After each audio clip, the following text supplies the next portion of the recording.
That pricey bottle of extra virgin olive oil on your counter, there is about a 70% chance it is lying to you. And honestly, that is just the beginning.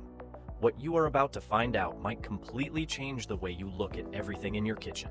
From your breakfast table to your dinner plate to the snacks you have been buying for years without a second thought. Food fraud is not a fringe issue.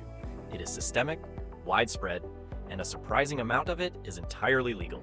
Companies exploit labeling loopholes, regulatory thresholds, and the gap between what a product is called and what the law requires it to actually contain. The result is a food supply where the name on the front of the package and the reality of what is inside are frequently very different things. We are going through more than 25 items today. Some you have eaten hundreds of times without knowing what was really inside. Some involve compounds that regulators in other countries have already banned. Some are so routine and normalized that the industry barely bothers to hide them anymore. And by the end of this, you will never look at a grocery store label the same way again. Imitation crab. It looks like crab, has that familiar reddish color, and the package implies strongly that it is crab. But there is not a single piece of real crab inside. What is sold as imitation crab is called surimi, a paste made from finely ground Alaskan pollock combined with starch, sugar, salt, and artificial crab flavoring. The fish is processed so intensively that most of its original omega-3 benefits are eliminated. That red edge along the outside is dye, typically carmine or paprika extract, added to mimic a real crab shell. Americans consume over 2 billion pounds of surimi every year, often completely unaware of what they are eating. A single serving can contain up to 700 milligrams of sodium, which is a serious concern for anyone managing blood pressure. The product is widely used in California rolls, seafood salads, crab cakes, and prepared foods across the country. It is not inherently dangerous, but calling it crab when there is no crab in it is a straightforward and routine deception that most consumers have never been explicitly informed about. Fake maple syrup. Most of the bottles in your pantry have never contained a drop of real maple. What gets drizzled over pancakes in most American homes is corn syrup dressed up with caramel coloring and artificial maple flavoring. That natural flavor listed on the label is often just fenugreek seeds, a spice that mimics maple taste at a fraction of the cost. Real maple syrup runs about $1 per ounce. The fake version costs around 10 cents. Vermont produces roughly 2 million gallons of real maple syrup per year. Americans consume over 300 million gallons of syrup annually. The math makes clear that the vast majority of what is being poured over breakfast has nothing to do with maple trees. Real maple syrup contains minerals and antioxidants that develop through the evaporation process. The corn syrup version delivers none of that, just sugar, artificial flavor, and coloring manufactured to look convincingly amber. Processed cheese singles. Those little individually wrapped orange squares technically are not cheese, and the FDA agrees. The packaging says cheese product or processed cheese food rather than simply cheese because each slice contains only about 51% real cheese. The rest is emulsifiers, milk proteins, and vegetable oils. This product was invented in 1916, not to create something delicious, but to survive shipping during World War I. Shelf stability was the design goal from the beginning. These singles can sit on a shelf for 6 months without meaningful change because the processing eliminates everything biologically active inside them. Each slice carries roughly 250 milligrams of sodium. Stack 3 on a sandwich, and you have consumed a significant portion of your daily sodium limit before lunch. Real cheese ages, develops complexity, and changes over time. The processed version is chemically frozen in place, designed to remain perfectly identical from the factory floor to your plate months later. Cool Whip and fake. Whipped topping Cool Whip is in roughly 90% of American refrigerators and contains no real cream. The ingredients: water, hydrogenated vegetable oil, high fructose corn syrup. The original formula had 0 dairy until 2010.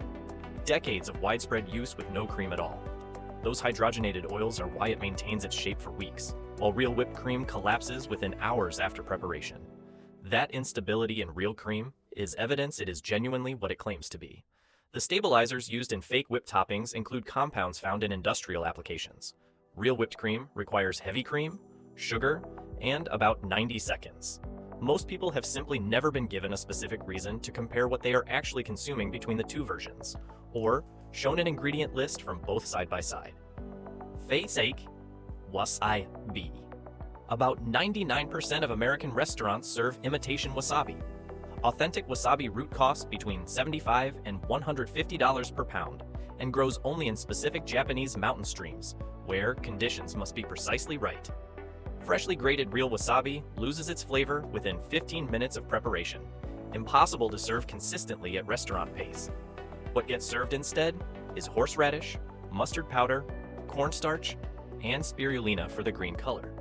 It will absolutely clear your sinuses, which is why the substitution is so difficult to detect through taste alone. But the anti-inflammatory compounds and the properties unique to actual wasabi root are entirely absent. Essentially, nobody in American restaurants is receiving real wasabi, regardless of how upscale the establishment appears, and very few diners have ever been explicitly told. Fake blueberries. The blueberries in most commercial muffins, cereals, and baked goods are not blueberries. They are small pieces molded from sugar, corn syrup, modified starch, and blue and red food dye, designed to look like blueberries when embedded in baked products. One consumer investigation into a popular muffin brand found that its blueberries contained zero actual fruit, not a single real berry in the entire product. Real blueberries cost approximately 30 times more than the manufactured alternatives and turn brown when baked, ruining the visual effect the product is trying to achieve. The manufactured version stays bright blue indefinitely through baking and freezing. The label often reads natural blueberry flavor, a phrase with no legal requirement to involve actual blueberries. People reaching for blueberry muffins or cereals specifically because they associate blueberries with antioxidants and health benefits are in most cases getting corn syrup shaped into berry-sized pieces with no nutritional connection to the real fruit. Parmesan with wood pulp. Lab testing has revealed that some brands of pre-grated Parmesan contain nearly 9% cellulose. Wood pulp, the same base material used to make paper. It is added to prevent clumping during storage and extend shelf life. The FDA allows up to 4% without requiring front label disclosure, and some brands have tested well above that threshold. Authentic Parmigiano Reggiano contains 3 ingredients: milk, salt, and rennet, aged a minimum of 12 months under specific Italian regional standards. Some pre-grated brands have been caught blending in cheaper cheeses like Swiss or mozzarella, while still labeling the product as pure Parmesan. Mold inhibitors added to pre-grated cans are entirely unnecessary in a real aged wheel, which naturally resists spoilage. You are paying cheese prices for a product containing a meaningful percentage of sawdust filler, and the label gives you no clear way to know. Fake olive oil. Roughly 70% of extra virgin olive oil sold in the United States fails to meet the standards that extra virgin actually requires. The problem is so well documented that UC Davis established an entire laboratory specifically to detect adulterated oils. What is typically in the bottle is a blend of cheap soybean, sunflower, or hazelnut oils, with no disclosure on the label. In other cases, rancid oil is chemically deodorized to remove the off smell and then relabeled as extra virgin. Organized crime plays a significant and documented role in the fake olive oil trade, and Italian authorities have conducted major seizures specifically targeting this industry. For consumers trying to identify genuine product at home, there is a practical test. Real extra virgin olive oil should have a slight bitterness and a peppery finish at the back of the throat. If the oil you use tastes completely flat and neutral with no bite, that is your answer. You are likely looking at a blended or chemically processed oil wearing an extra virgin label. Ultra-filtered honey. Real honey naturally crystallizes over time. That is a sign of authenticity, not spoilage. More than 75% of honey sold in US stores has been ultra-filtered to remove all pollen. Pollen is honey's biological fingerprint. Without it, there is no way to trace where the honey actually came from. This creates a regulatory loophole, allowing imported honey, often from China, sometimes containing antibiotic residues that violate US standards, to enter the market under false labels with no traceability. Many commercial honeys are also extended with cheap rice syrup or high fructose corn syrup, essentially turning a natural product into flavored corn syrup in a bear-shaped bottle. Honest domestic beekeepers cannot compete on price against adulterated imports that have been artificially cheapened through the filtration and adulteration process. When you buy filtered honey from an unknown source at a low price, you have very little information about what you are actually getting. Cassia sold as cinnamon. Most cinnamon sold in the United States is actually cassia bark, a related but distinct spice with a critically different chemical profile. Cassia contains coumarin, a compound that can cause liver damage when consumed regularly in meaningful quantities. True Ceylon cinnamon contains approximately 0.004% coumarin. Cassia can contain up to 1%. That is a 250-fold difference in a compound with documented health implications. For anyone sprinkling cinnamon on their oatmeal daily, or using it specifically to help manage blood sugar, this distinction is not trivial. You could be exceeding safe coumarin intake levels without knowing it, because supermarket labels almost never specify which variety you are buying. In ground form, Ceylon and Cassia are visually indistinguishable. Real Ceylon cinnamon comes in thin, delicate layered sticks. Cassia comes as thick, hard, heavily curled sticks. If you are buying whole sticks, the physical difference is visible. If you are buying pre-ground, it is not. White tuna that is not tuna DN. A testing has consistently found that approximately 74% of fish sold as white tuna at US sushi restaurants is actually escolar, a completely different species. Escolar contains indigestible wax esters the human body cannot process normally. The side effects are severe and specific enough that sushi chefs have crude informal nicknames for the fish. Japan banned escolar sales. Italy did the same. The United States has not. Real albacore tuna costs more to source and prepare, and the substitution profit incentive is clear and consistent. Most consumers have no reliable way to identify which fish is actually on their plate from appearance or taste alone. Anyone who has had an unexpectedly unpleasant experience in the hours after a sushi dinner may now have a clearer explanation for what happened, and a reason to ask specifically about the fish before ordering white tuna again. Truffle oil without truffles. Almost all truffle oil contains zero real truffles. The flavor comes from 2,4-dithiopentane, a petroleum-derived synthetic compound identified by scientists studying truffle aroma compounds in a laboratory setting. A bottle genuinely infused with real truffles would cost hundreds of dollars. The $12 grocery store bottle is flavored vegetable oil with a few drops of a lab-created chemical that mimics one narrow aspect of real truffle scent. Anthony Bourdain publicly called truffle oil one of the most pungent and misleading ingredients in modern cooking. Gordon Ramsay has banned it from his professional kitchens. The issue is not just that it contains no real truffles, it is that the synthetic compound produces a flavor experienced chefs describe as aggressive and one-dimensional in a way that genuine truffle does not. Customers are paying for the association with a luxury ingredient, while receiving something that shares none of its actual characteristics, complexity, or culinary merit. Bread that is not really bread. Subway lost a court case in Ireland because the court ruled that its bread contained 5 times the legal sugar limit for something to qualify as bread, closer to cake territory under Irish food law. Many American bread brands use azotocarbonamide as a dough conditioner, the same compound used in yoga mat and shoe sole manufacturing. Traditional bread requires 4 ingredients: flour, water, yeast, and salt. A standard commercial loaf has 20 or more, half unrecognizable without a food chemistry background. That rich brown whole wheat loaf is very often just refined white flour with caramel coloring added to produce the visual cue consumers associate with whole grain. Fake chocolate. Coating. The FDA's legal definition of chocolate requires cocoa butter. Many products marketed using chocolate language swap that out for palm kernel oil or coconut oil. Significantly cheaper alternatives. The physical difference is observable at room temperature. Real chocolate melts in your hand because cocoa butter's melting point is close to human body heat. That is what creates the characteristic melt quality. Fake chocolate coating stays oddly solid and develops a slightly waxy texture because vegetable oils have different thermal properties. Hershey's lobbied regulators to permit vegetable fats in products still labeled as chocolate. The campaign was partially successful in changing what is permitted. For anyone buying dark chocolate specifically for cardiovascular benefits and flavonoid content, if the product uses vegetable oil instead of cocoa butter, those benefits are not present. The product may look identical. The nutritional profile is fundamentally different. Artificial vanilla. Real vanilla is one of the most labor-intensive agricultural products in the world. Orchids hand-pollinated because the natural pollinators don't exist outside their native range. Pods cured for months after harvest. Madagascar produces approximately 80% of the global real vanilla supply. When their crop fails from cyclones or disease, prices spike to silver-comparable levels per pound.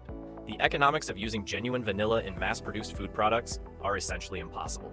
Roughly 99% of vanilla-flavored commercial products use synthetic vanillin derived from wood pulp byproducts or petroleum derivatives. Your vanilla ice cream and vanilla yogurt owe their flavor to the paper industry or petrochemical processing rather than vanilla beans. Historically, castoreum, a secretion from beaver glands, was an FDA-permitted natural vanilla flavoring compound. The label vanilla flavored has no legal requirement to involve an actual vanilla plant.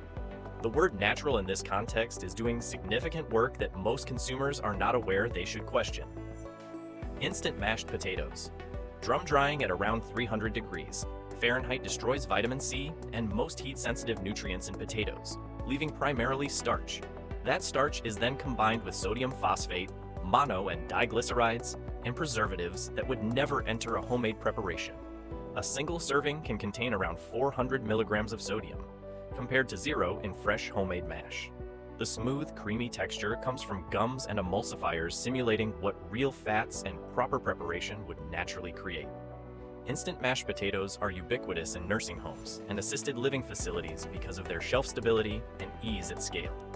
That ubiquity deserves scrutiny. The nutritional gap between instant and fresh is significant for people whose dietary intake already faces other challenges and who have no practical ability to request something different. Non-dairy creamer. There is no cream in non-dairy creamer, and the non-dairy designation is itself misleading. Primary ingredients: corn syrup solids, hydrogenated vegetable oils, and emulsifiers from a chemistry lab. The bright white color typically comes from titanium dioxide, the same compound used in white paint and sunscreen. Many non-dairy creamers contain sodium caseinate, a milk-derived protein, so the non-dairy product technically contains a dairy derivative. Dipotassium phosphate, added as an anti-caking agent, has been flagged in research for potential interference with kidney function at sustained exposure levels. Americans spend more than $1.5 billion annually on a product whose name is misleading about its primary contents, its dairy status, and by implication, its health profile. PRV shredded cheese with cellulose. The bag of shredded cheese in your refrigerator is coated in cellulose powder, the same plant fiber-based material used to make paper, to prevent the shreds from sticking together during storage. Up to 4% of what you are buying by weight may not be cheese at all. This is the same fundamental issue as the pre-grated Parmesan problem, scaled across essentially every brand of shredded cheese in the refrigerated section of every grocery store. The practical consequence is something most people have noticed without knowing the cause. Pre-shredded cheese melts poorly. The cellulose coating creates a thin barrier around each strand that prevents the cheese from fusing smoothly under heat. Freshly grated cheese from a block melts evenly because nothing stands between the cheese and the heat source. Many brands also contain natamycin, an antifungal antibiotic, about which some researchers have raised questions regarding effects on gut microbiome balance. You pay a premium compared to block cheese, receive a product that performs worse in cooking, and get additives that were never part of the original product. Fake bacon, BS. Most bacon bits in your pantry contain no pork. They are textured soy flour dyed reddish and coated with artificial smoke flavoring. Real bacon spoils within days at room temperature. Imitation bacon bits have a 2-year shelf life at room temperature, only possible because there is no actual meat involved. The smoky taste comes from liquid smoke or synthetic flavor compounds. The color is caramel coloring and red food dye. These products are widely used at restaurant salad bars and in packaged foods without particular emphasis on disclosure. For people actively avoiding soy for health, allergy, or dietary reasons, imitation bacon bits represent a consistent and invisible soy exposure that the packaging presentation does nothing to clearly flag. Mechanically separated chicken nuggets. Mechanically separated chicken is produced by forcing carcasses. What remains after prime cuts are removed through metal screens under intense pressure. The result is a smooth paste containing bone fragments, skin, cartilage, and connective tissue. Binders such as sodium phosphate and modified food starch are added to make the mixture shapeable. In some commercial nuggets, only about 40% of the product is actual chicken meat. The phrase white meat chicken on a label can legally refer to pale-colored paste derived from chicken material rather than actual breast cuts. This product is found in fast food, grocery store freezers, school cafeterias, and institutional food service settings, where it is routinely served to children and elderly people without clear indication of what it actually consists of. Most consumers imagine a piece of chicken breast. The reality is structurally and compositionally very different. Strawberry yogurt without strawberries.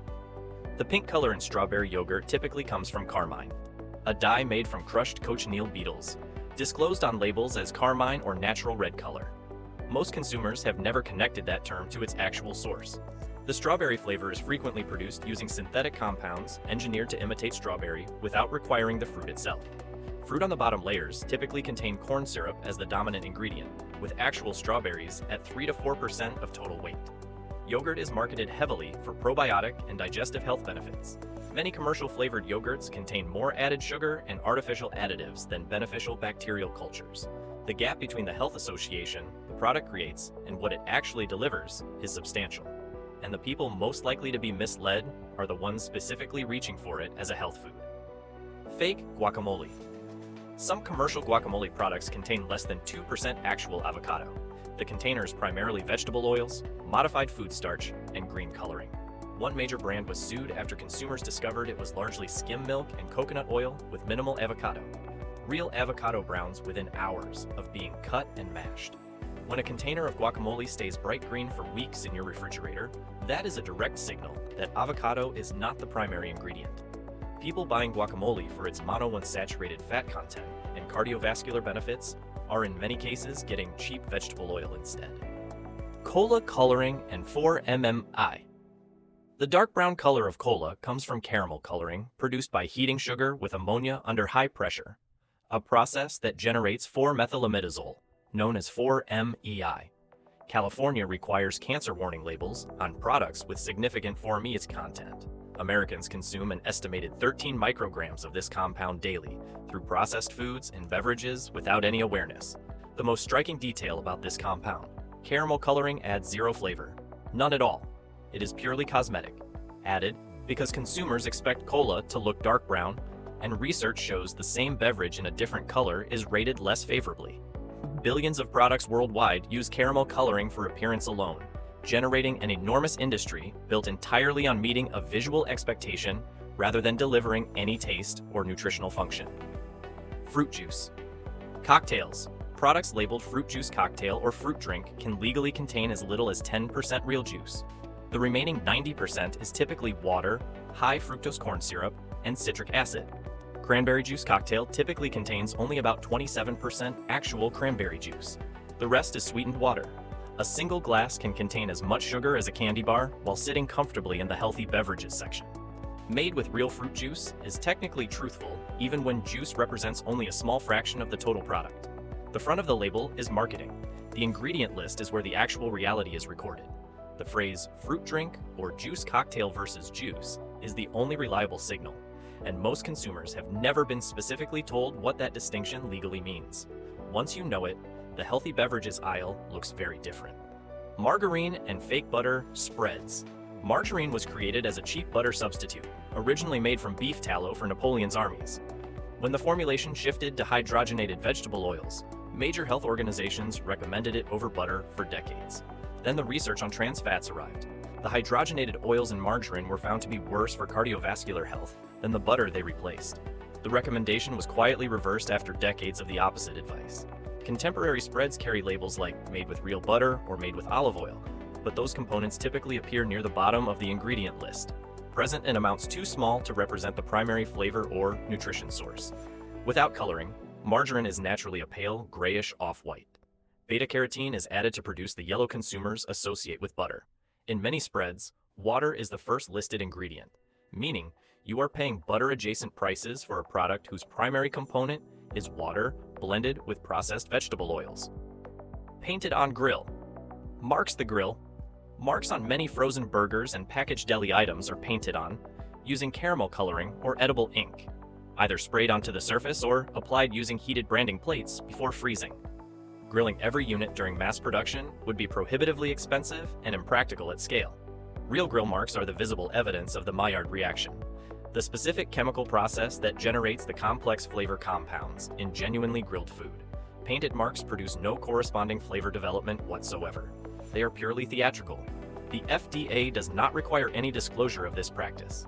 Studies consistently show that consumers rate identical food as better tasting when it displays visible grill marks, which is precisely why manufacturers apply them to products that were never near a grill. You are responding to a visual cue that was designed in a marketing meeting, not generated by an actual cooking process. Vitamin water. When Coca-Cola was sued over health claims for vitamin water, the company's legal defense argued that no reasonable consumer would expect the product to be genuinely healthy. they won on those grounds. A single bottle contains approximately 32 grams of sugar, nearly as much as a can of soda. The vitamins included are cheap synthetic isolates with minimal bioavailability. Enhanced water has no legal definition in the United States and no regulatory standard governing what a product must contain, to use that phrase. Many people, particularly older adults looking for something more nutritious than plain water, reach for these products specifically because the name implies health and function. What the name is actually delivering is primarily sugar and marketing language that the manufacturer successfully argued in court should not be taken at face value by an informed consumer. Deli meat and reconstructed. Turkey. Deli turkey is very often not a whole cut of meat. It is turkey dissolved in brine, combined with fillers and binders, reformed into a uniform loaf shape, and sliced to appear as whole muscle meat. Carrageenan and similar agents are injected to add weight, meaning a meaningful portion of what you pay turkey prices for is seasoned water held together by industrial binders. Honey ham frequently contains little to no real honey, with sweetness coming from corn syrup. Products labeled oven roasted often never entered an oven. The flavor comes from liquid smoke applied during processing. A 2-ounce serving of deli turkey can deliver over 500 milligrams of sodium before condiments are added, which is nearly a quarter of the recommended daily sodium limit in a small amount of food that most people do not think of as a significant sodium source. The gap between what these products imply and what they contain is consistent across the entire deli case. Protein, powder fraud. Amino acid spiking is a well-documented industry practice. Adding cheap amino acids such as taurine or glycine to protein powder formulations to artificially inflate lab nitrogen readings. Standard testing measures total nitrogen to calculate protein content, and these additives contain nitrogen without providing functional protein. A product labeled 30 grams of protein per serving may deliver 20 grams of real protein and 10 grams of fillers that game the measurement methodology. Meal replacement shakes frequently derive most calories from maltodextrin, a processed starch with a glycemic index similar to pure glucose. It spikes blood sugar as rapidly as candy while providing minimal nutritional complexity. Superfood has no legal definition in the United States and no required content standard. It is pure marketing language, yet it consistently drives purchase decisions among consumers who are actively trying to make healthier choices and trusting the label to guide them accurately. Bottled water. Approximately 64% of bottled water sold in the United States comes from municipal tap water, filtered, repackaged, and sold at markups reaching 1,000 times the per unit cost of tap. Aquafina and Dasani use municipal water sources as their primary input. The imagery of mountain springs and pristine sources on marketing materials does not accurately represent what is inside. Municipal tap water is tested hundreds of times per month under EPA requirements. Bottled water faces significantly less frequent testing under FDA oversight. Studies have detected more than 300 microplastic particles per liter in certain brands, particles from degradation of the plastic bottle itself. Americans spend approximately $16 billion per year on bottled water, in most cases purchasing a product that is less rigorously tested than what is already coming out of their tap at essentially no additional cost. Conclusion: more than 25 products, the same pattern throughout almost all of them. Food fraud in the United States is not primarily the work of rogue manufacturers operating outside the system. Much of it operates entirely within the system, through labeling definitions that permit misleading names, regulatory thresholds that allow adulterants below certain percentages without disclosure, ingredient designations that sound natural without requiring any connection to the name source, and testing frameworks that can be gamed by adding cheap filler compounds. The system was not designed to be deceptive, but it has been shaped over decades by industry lobbying, regulatory compromise, and the consistent prioritization of manufacturing efficiency over consumer transparency. The people most consistently affected are those with the least information and the most to lose. Seniors relying on specific foods for specific health outcomes who do not know the product is not what it claims. People with dietary restrictions trusting a label to mean what it appears to say. Parents selecting products for children based on front-of-package imagery designed by marketing teams. None of them are being told that the regulatory framework permits the gap between the name and the contents they are encountering. The most practical defense requires only one change of habit. Read the ingredient list, not the front of the package. The front is marketing. The ingredient list is the legal record of what is actually inside, listed in descending order by weight. If the product name on the front is not reflected prominently among the first few ingredients on the back, you now know exactly what that means. The information has always been there. Most of us were simply never specifically told to look for it, or why it matters.